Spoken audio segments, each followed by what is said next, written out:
Bonjour à tous, c'est Arnaud et bienvenue pour un nouvel épisode du podcast Le Pharmapreneur. Aujourd'hui, je aimerais vous inviter à explorer un sujet passionnant, peut-être même un peu ambitieux. Comment devenir un génie dans la gestion d'une pharmacie? Alors quand on entend le mot génie, on pense souvent à Einstein, à Mozart, à Léonard de Vinci ou encore à Steve Jobs. Mais est-ce que cela veut dire que pour réussir, il faut naître avec un talent exceptionnel? Pas du tout. Et c'est là que ça devient intéressant, le génie ce n'est pas seulement une question de don inné, c'est surtout une manière de penser, d'agir et de persévérer.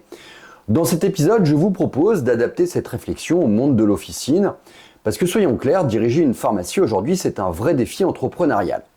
Les marges, elles se resserrent, la concurrence, elle se diversifie, les missions de santé publique, elles se multiplient et les patients, ils attendent toujours plus de services personnalisés.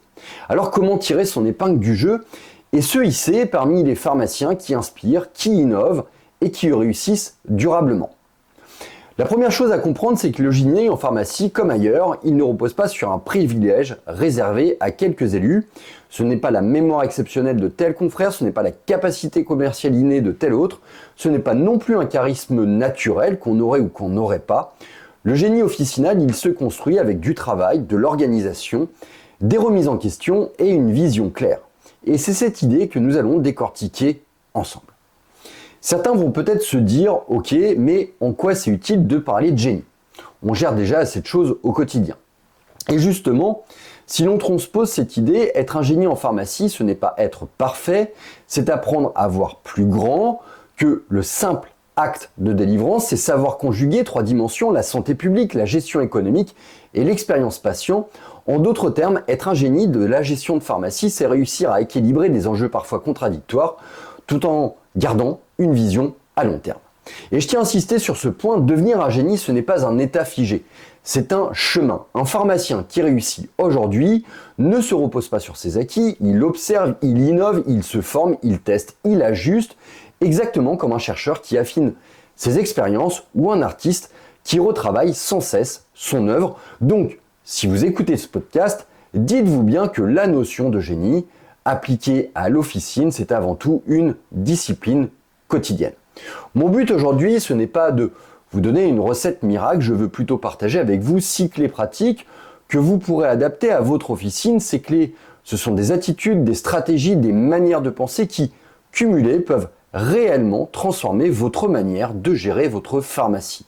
Elles vous permettront de développer votre leadership, de sécuriser votre rentabilité, d'inspirer vos équipes, de fidéliser vos patients et de préparer l'avenir avec confiance. Alors, si vous êtes prêt à changer de regard sur votre métier, de découvrir comment chacun peut, à sa manière, devenir un génie de la gestion d'une pharmacie, c'est parti, accrochez-vous.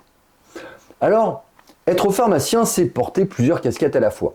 Soignant, chef d'entreprise, manager, commerçant et parfois même médiateur. Dans ce contexte, vouloir être excellent partout, c'est une illusion.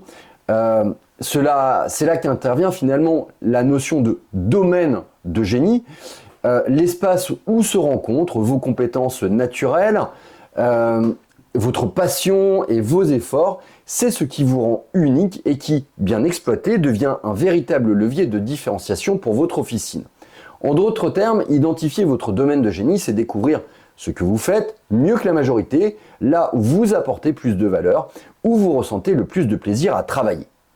Car chaque pharmacien, chaque collaborateur d'officine possède un talent spécifique qui mérite d'être reconnu et cultivé. On peut en distinguer plusieurs grands types. Tout d'abord, il y a le génie relationnel. Certaines personnes ont une capacité naturelle à instaurer la confiance, elles savent écouter, reformuler, comprendre les besoins explicites et implicites des patients. Ensuite, on a le génie organisationnel. D'autres se distinguent donc par la rigueur ou leur sens pratique. Ils aiment mettre en place des procédures fluides, d'optimiser les flux et de rendre la logistique invisible pour les patients. Enfin, également, on a le génie financier et stratégique. Car certains excellent dans l'analyse des chiffres, la négociation ou la prise de décision stratégique. Ce sont eux qui savent quand investir, comment négocier avec les grossistes ou comment diversifier intelligemment les services. On a également le génie innovateur. C'est ceux qui osent explorer des territoires nouveaux, ce sont des créatifs, ils sont capables d'imaginer des ateliers patients, des campagnes originales de prévention ou encore des partenariats avec des acteurs locaux. Alors comment identifier votre propre domaine de génie? Il existe 3 approches simples pour faire émerger vos forces profondes. Analysez par exemple vos succès passés. Quels projets ont réellement marqué votre parcours? Était-ce la mise en place d'un service innovant, d'une réorganisation réussie ou d'une relation forte avec vos patients? Ces réussites révèlent souvent votre génie.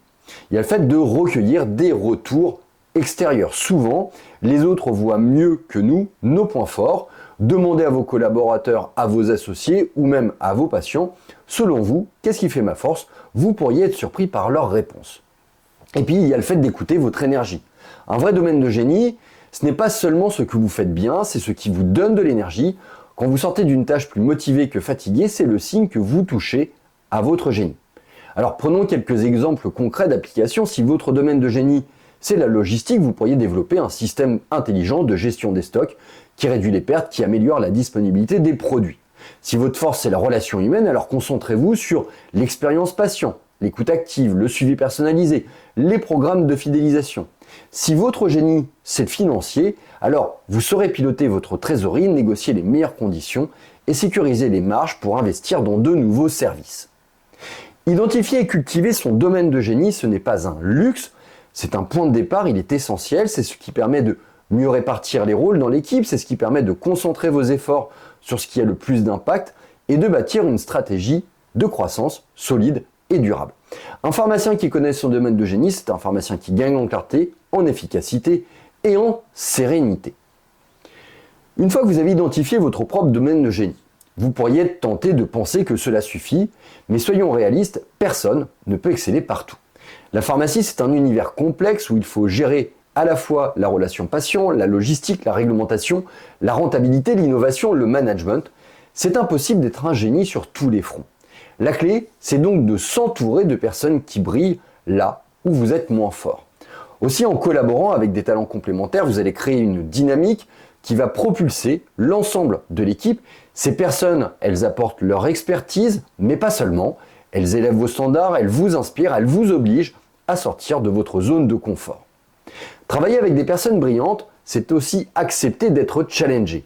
Elles vont remettre en question vos certitudes, elles vont proposer des idées que vous n'auriez pas imaginées, elles vont vous montrer de nouvelles manières de faire, et ce frottement, parfois inconfortable, c'est précisément ce qui fait grandir.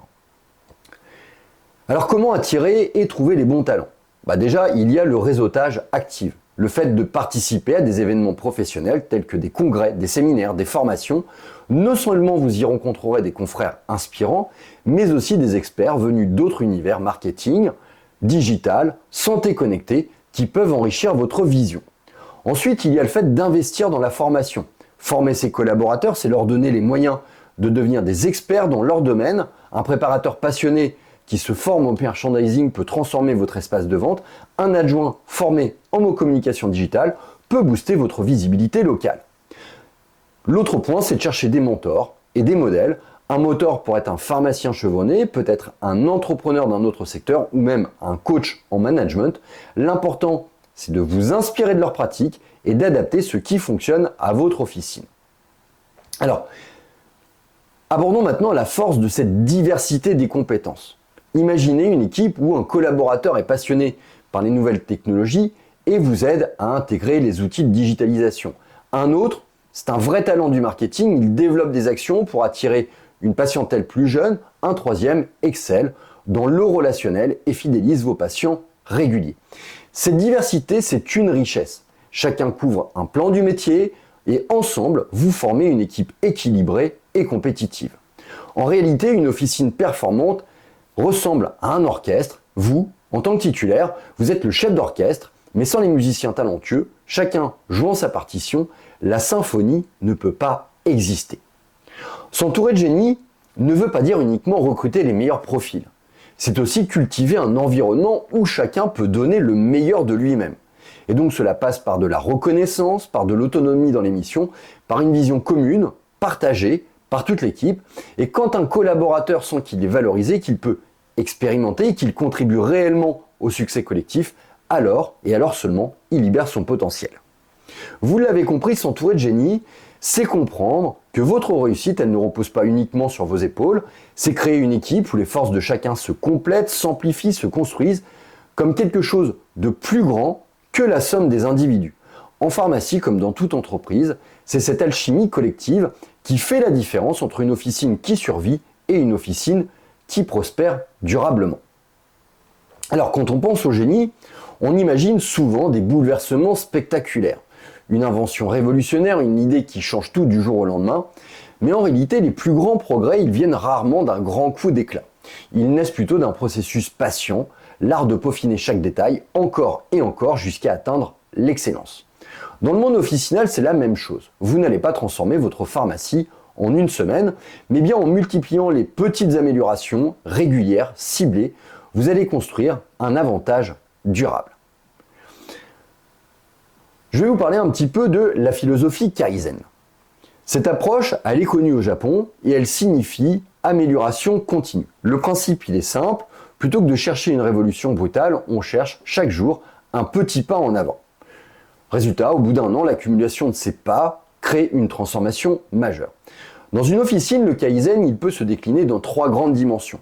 Le service client, le fait d'écouter régulièrement les retours des patients, d'identifier les petits irritants, un temps d'attente trop long, une information peu claire, des difficultés d'accès, et de corriger ces détails un par un. Par exemple, si un patient remarque que les conseils sont plus personnalisés et que l'équipe prend 2 minutes supplémentaires pour écouter, il reviendra plus facilement et en parlera autour de lui. L'autre point où vous pouvez utiliser la méthode Kaizen, c'est l'organisation interne. Optimiser la gestion des plannings pour éviter la surcharge, fluidifier les circuits internes entre la réception, le back-off et le comptoir. Tout cela permet de mieux répartir les missions en fonction des talents de chacun. Des ajustements simples dans les horaires peuvent par exemple réduire le stress de l'équipe et améliorer la qualité du service rendu. Le troisième point sur lequel la méthode Kaizen peut être appliquée, c'est la rentabilité. Passer en revue les marges produit par produit, ajuster les prix intelligemment, même de quelques centimes, sur les articles à forte rotation, pensez à renégocier certains achats ou des délais de paiement avec vos fournisseurs. Des petites optimisations sur les produits de parapharmacie peuvent avoir un effet direct et durable sur la rentabilité annuelle, surtout lorsqu'ils sont multipliés par le nombre d'unités vendues. Au lieu de chercher à tout transformer d'un coup, moi je vais vous donner 3 pistes pragmatiques. Déjà, vous pouvez agir sur la réduction du temps d'attente. Mettre en place un système de gestion de file d'attente, des bornes automatiques ou un service de préparation d'ordonnances en ligne. Vous pouvez améliorer la qualité du conseil en formant régulièrement l'équipe à la communication, à la pédagogie thérapeutique ou à de nouveaux domaines comme la micronutrition. Et puis vous pouvez jouer également sur l'optimisation des achats et des stocks, c'est-à-dire suivre de plus près la rotation des produits, de négocier des livraisons plus adaptées, d'éviter les ruptures qui frustrent les patients. Imaginons une simple amélioration, un meilleur accueil téléphonique qui fidélise davantage les patients. Cela va générer une croissance d'à peu près 1% du chiffre d'affaires mensuel. Si vous appliquez une amélioration du même ordre chaque mois, au bout d'un an, l'impact devient spectaculaire. C'est ce qu'on appelle l'effet boule de neige. Chaque petite victoire, c'est une brique posée dans l'édifice global de votre officine. Alors, les génies, ils savent que la perfection ne se construit pas par des coups de génie isolés, mais par une discipline constante. C'est en perfectionnant les bases, en travaillant avec rigueur et en ayant cette obsession du détail que l'on obtient des résultats extraordinaires. En pharmacie, cela signifie rester attentif aux signaux faibles, se remettre en question en permanence et chercher toujours ce petit plus qui fera la différence. Se concentrer sur les petites améliorations, c'est choisir la voie de la durabilité plutôt que de l'éclat, c'est comprendre que derrière chaque ajustement mineur se cache un impact majeur, et en adoptant cette philosophie, vous allez transformer votre officine pas à pas, sans stress, mais avec une efficacité redoutable. On a souvent tendance à croire que les grands leaders, les entrepreneurs à succès ou les pharmaciens les plus performants ont simplement un don. Mais en réalité, le talent seul ne suffit pas. Ce qui fait la différence, c'est la régularité, l'entraînement et cette capacité à investir du temps et de l'énergie dans ce métier. C'est exactement ce que Malcolm Gladwell a popularisé avec sa fameuse règle des 10 000 heures. En effet, pour exceller dans un domaine, il faut s'y consacrer intensément, encore et encore, sur plusieurs années. En pharmacie, cela signifie se former, tester, corriger, recommencer et surtout persévérer malgré les difficultés. Alors la pharmacie, elle évolue à une vitesse folle. Les nouvelles réglementations en matière de délivrance, les avancées médicales avec de nouvelles thérapeutiques, la digitalisation et les outils connectés qui transforment la relation patient, un pharmacien qui se repose sur ses acquis prend le risque de décrocher.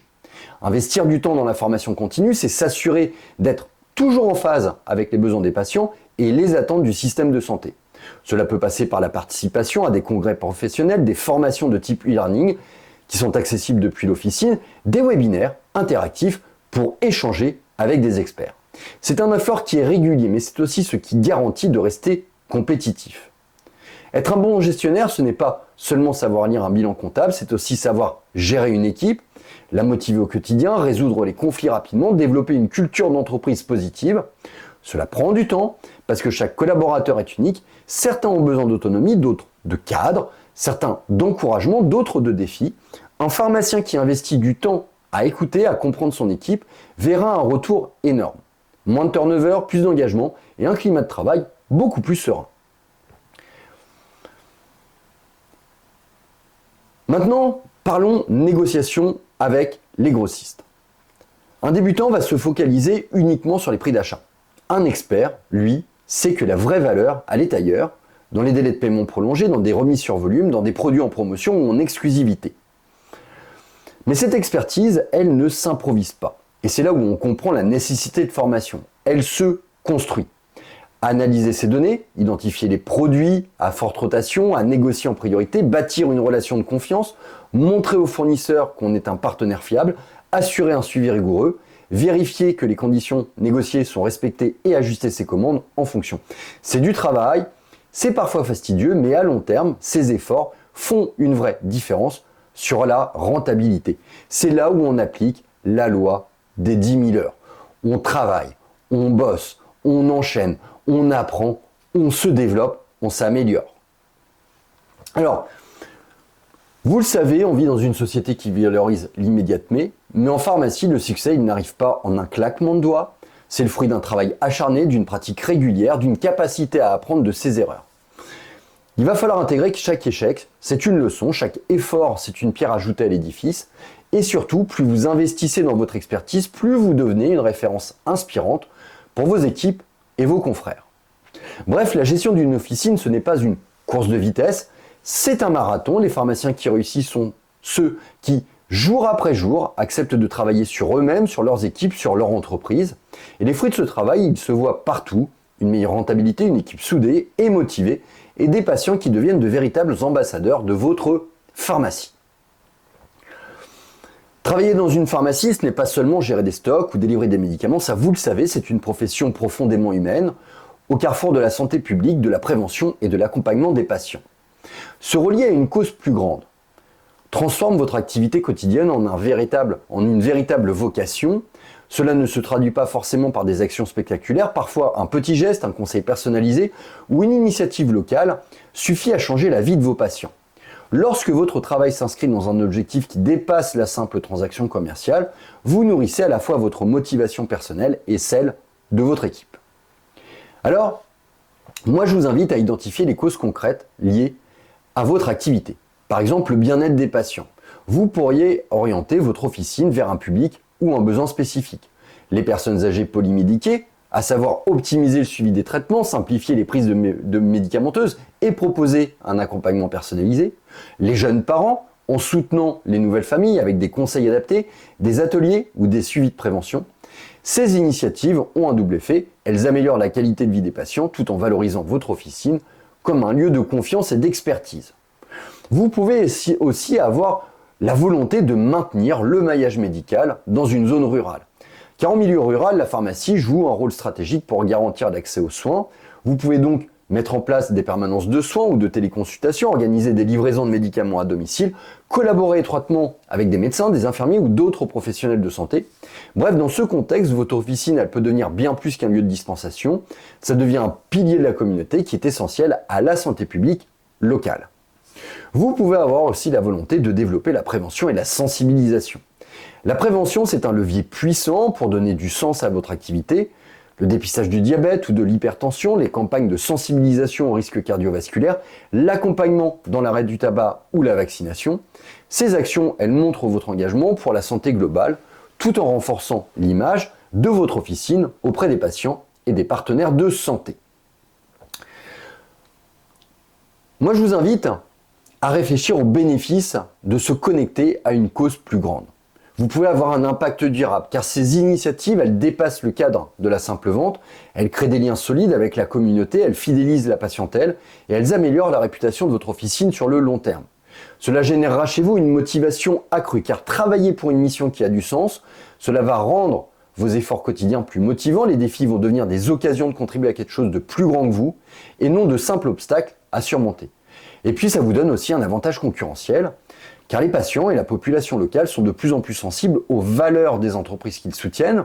Une officine reconnue pour son engagement et ses initiatives locales, ou sociales, ou sanitaires, elle va se différencier clairement de la concurrence. Alors comment concrétiser cette démarche ? Déjà de choisir une cause qui soit alignée avec vos valeurs et à celles de votre équipe. Ensuite, de l'intégrer dans votre organisation, c'est-à-dire de former vos collaborateurs, de planifier des actions régulières, de mesurer leur impact. Et puis, enfin, de communiquer avec authenticité. Vos patients, ils doivent sentir que vos initiatives, elles sont sincères, mais elles ne sont pas marketing. Aligner votre travail avec une mission plus grande, c'est passer de la simple gestion d'officine à un rôle d'acteur engagé dans la santé publique, dans la communauté. C'est là que le sens rejoint la performance, des patients mieux accompagnés, une équipe plus motivée, une officine reconnue comme un véritable pilier local. Maintenant, on va aborder le fait de reconnaître et de valoriser votre talent. Pour libérer pleinement votre potentiel, il est essentiel d'apprendre à reconnaître votre talent. Car trop souvent, nous avons tendance à minimiser nos compétences, soit par modestie, soit par peur de nous tromper. Mais finalement, accepter vos forces et surtout travailler à les perfectionner, c'est une étape fondamentale pour atteindre l'excellence. Reconnaître son talent, c'est un peu comme allumer une lampe. Tant que vous ne voyez pas la lumière de ce que vous savez faire, vous ne pouvez pas l'utiliser pour éclairer votre chemin. Alors prenez un moment pour réfléchir à ce dans quoi vous excellez naturellement. En officine, vos talents ils peuvent se manifester dans plusieurs domaines. Ça peut être la relation client, vous avez peut-être un don pour écouter, comprendre vos patients, et cela peut se traduire par un service client exceptionnel, une fidélisation naturelle, une transformation de chaque visite en une expérience positive. Vous pouvez être doué sur la gestion d'équipe. Si vous êtes un leader né, votre talent peut se manifester dans la création d'une culture d'entreprise positive, dans la motivation, l'accompagnement de vos collaborateurs, dans la capacité à gérer les conflits avec diplomatie et efficacité. Vous pouvez être un génie dans l'analyse financière et stratégique, car si les chiffres sont votre domaine, vous pouvez réussir à optimiser les marges, réduire les coûts, mettre en place des outils de suivi permanent pour prendre les meilleures décisions. Une fois que vous les avez identifiés, tirez parti de vos talents. Car reconnaître vos forces ne suffit pas, il faut les valoriser, les développer. Vous pouvez d'ores et déjà investir dans vos points forts, car si vous excellez dans un domaine, il ne faut pas hésiter à approfondir vos connaissances. En gestion financière, réaliser des formations en comptabilité avancée, en fiscalité, en analyse des marges. Si vous êtes doué sur la relation patient, formez-vous en communication, améliorez la gestion des émotions, réalisez des formations sur l'accompagnement thérapeutique. Enfin, si vous êtes doué dans la digitalisation, faites-vous des formations pour maîtriser encore mieux les outils de gestion, de marketing ou de e-santé. L'autre point, c'est d'apprendre à déléguer. Car reconnaître vos talents, c'est aussi reconnaître vos limites. Si certains domaines ne sont pas votre point fort, comme le marketing ou la communication digitale, alors entourez-vous de personnes compétentes et formez également des membres de votre équipe pour vous accompagner.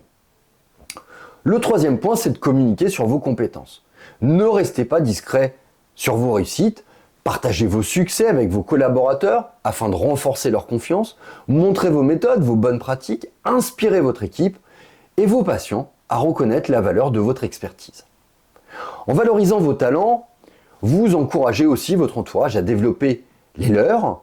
Une dynamique positive va donc s'installer, les collaborateurs vont se sentir inspirés à exceller, les patients ils vont reconnaître l'expertise de votre officine, vous allez construire une synergie collective où chacun va contribuer selon ses forces.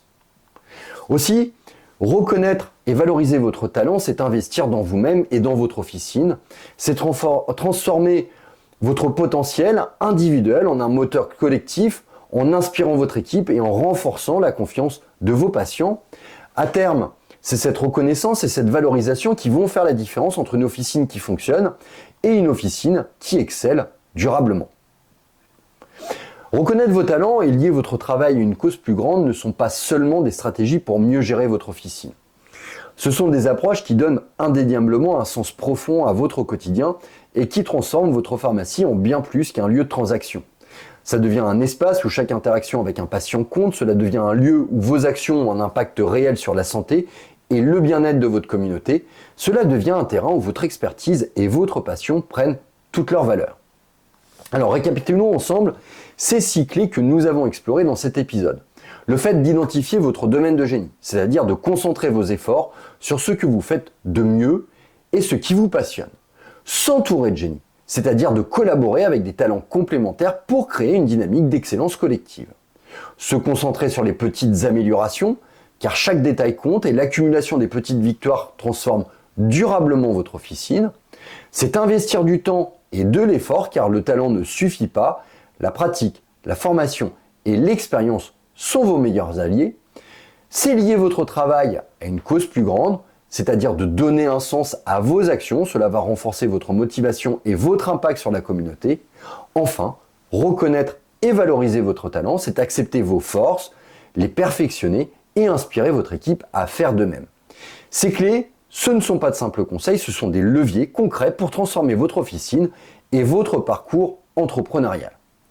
En appliquant ces 6 principes, vous allez observer une officine plus performante, plus organisée, plus rentable, des équipes motivées, impliquées où chacun peut exprimer ses talents, des patients satisfaits, fidèles, qui ressentent votre engagement réel, et enfin, et surtout, une satisfaction personnelle accrue, parce que votre travail, il a un vrai sens et que vos efforts, ils portent leurs fruits.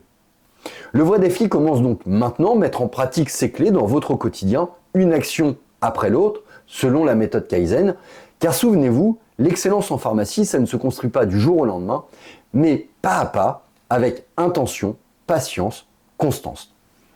Je vous remercie de m'avoir écouté pour cet épisode du podcast Le Pharmapreneur. Si vous avez apprécié ce contenu, partagez-le avec vos collègues, abonnez-vous pour ne manquer aucun futur podcast et surtout commencez dès aujourd'hui à appliquer ces clés pour transformer votre officine et votre quotidien professionnel.